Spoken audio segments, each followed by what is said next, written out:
Okay, so we've had a little bit now to, rest, to be able to watch the trailer a million times. That story trailer was unbelievable. And I can't even begin to explain to you what it was like to be there live in Hall H to watch that story trailer with the crowd. People were going crazy for Marvel Spider-Man 2. And obviously on my first watch, there's a couple of things that I miss. And for a lot of people out there, even after their 1000th watch, there's a lot of stuff that people have missed. And so I wanted to take time today to break down that story trailer and go over some Easter eggs and things you might have missed. Of course, we see that story trailer start out with Peter talking to Harry, who we now see is fully revealed in Marvel Spider-Man 2. Harry is actually just a huge focal point for this entire trailer, and he's telling Peter here that it's a miracle he's even alive. I tell you what though, I heard that even when Harry was in that tank and he was with the symbiote, he was still liking these videos, so you should do the same. Scroll down right now and hit that thumbs up button. It's interesting though to hear Harry talking about how it's a miracle he's even alive, because it's a contrast to what we heard Peter saying in the PlayStation Showcase demo, where he mentioned that Harry was dying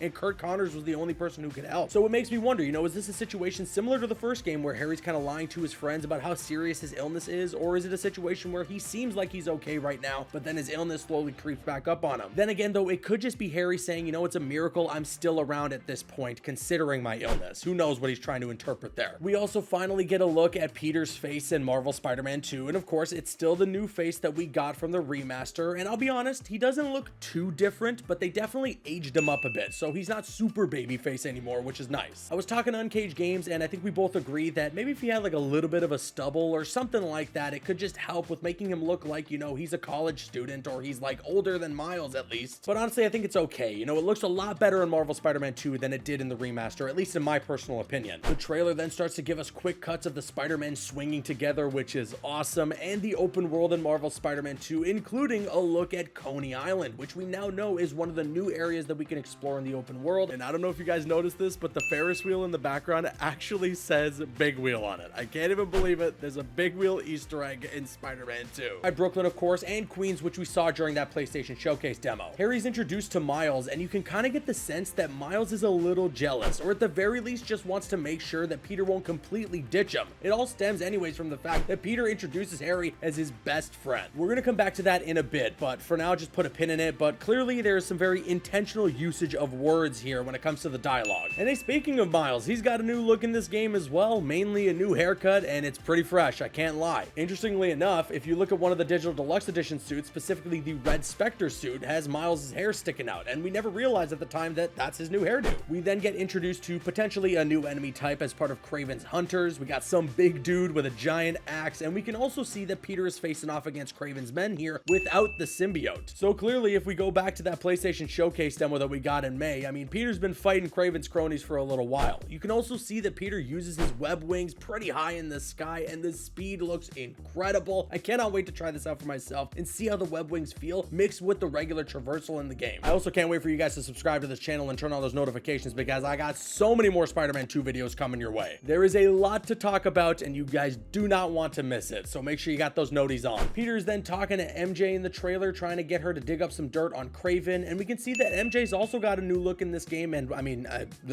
she looks great. The hair being down looks very nice, and clearly she's still a team player in this game and wants to help out Peter and the Spider-Men in general, which is awesome. I don't know if I can do the stealth missions anymore, okay? I like MJ in the Spider-Man games, but I wasn't really down for those stealth missions, so I hope they're omitted from this game. Then after some quick cuts, we actually get a very interesting moment in the trailer of what looks like the moment when the symbiote is first discovered. The way that it's framed makes it seem as though that they're actually going with the alien origin for the symbiote, and I believe that the person walking up to it is Curt Connors. Now, this is probably long before Curt loses his arm or even becomes the Lizard, so I assume that this is a flashback and might even be like the cold opening cutscene for Marvel Spider-Man 2 before we get the Marvel logo. Either way, I am really glad that they're going with the alien origin for the symbiote in Spider-Man 2, because honestly, I prefer that origin to it being man-made. I think it's just creepier when you find out that it's just an alien that came from space. And it would make sense that it's Curt Connors who's the one to first discover it. I mean, we saw in the post-credit scene for Spider-Man Miles Morales that he seemingly has been helping Norman with Harry Osborn in that tank with the symbiote, so he must know the most about it. And if that is indeed Curt Connors before he loses the arm, then that means that the symbiote has existed within the Marvel Spider-Man universe for quite a while. And then we cut to the big reveal in this trailer, actually, and that's the fact that Mr. Negative, Martin Lee, is back in this game, which is really interesting. You can kind of tell that maybe they're at the raft. I mean, Martin Lee is wearing the orange prison jumpsuit, symbiote, and I have a weird feeling that Martin Lee might actually be wanting to help the Spider-Man in this game, but because of what he did to Miles,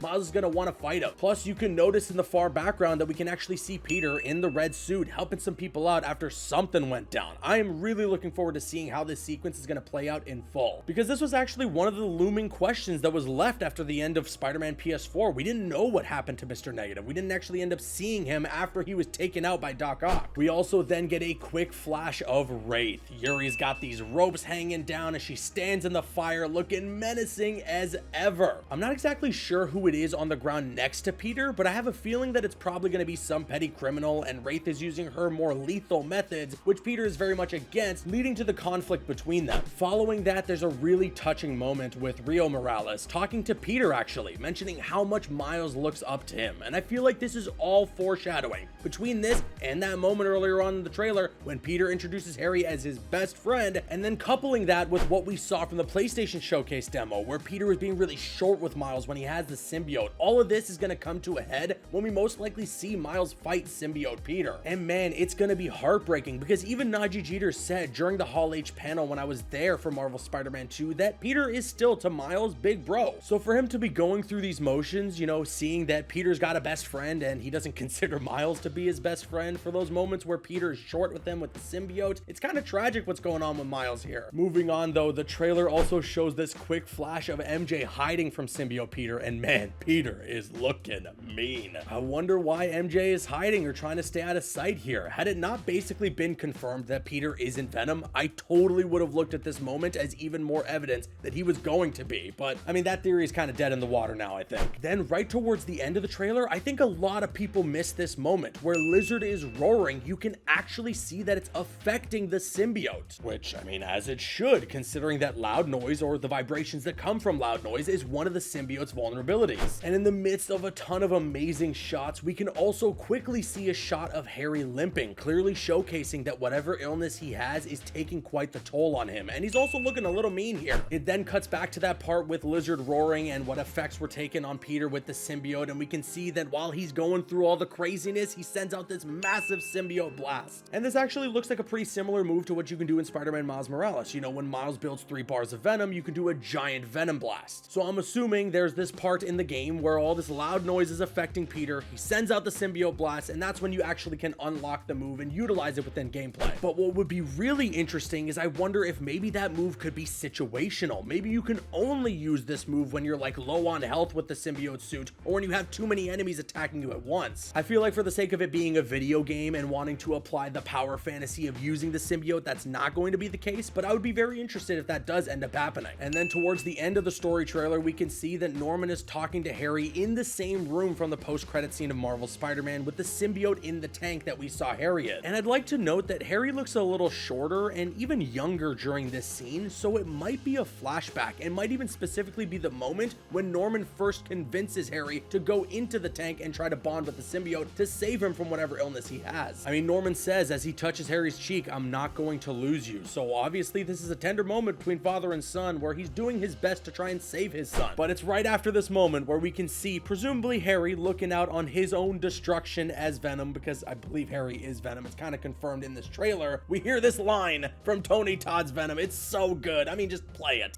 We're going to heal the world.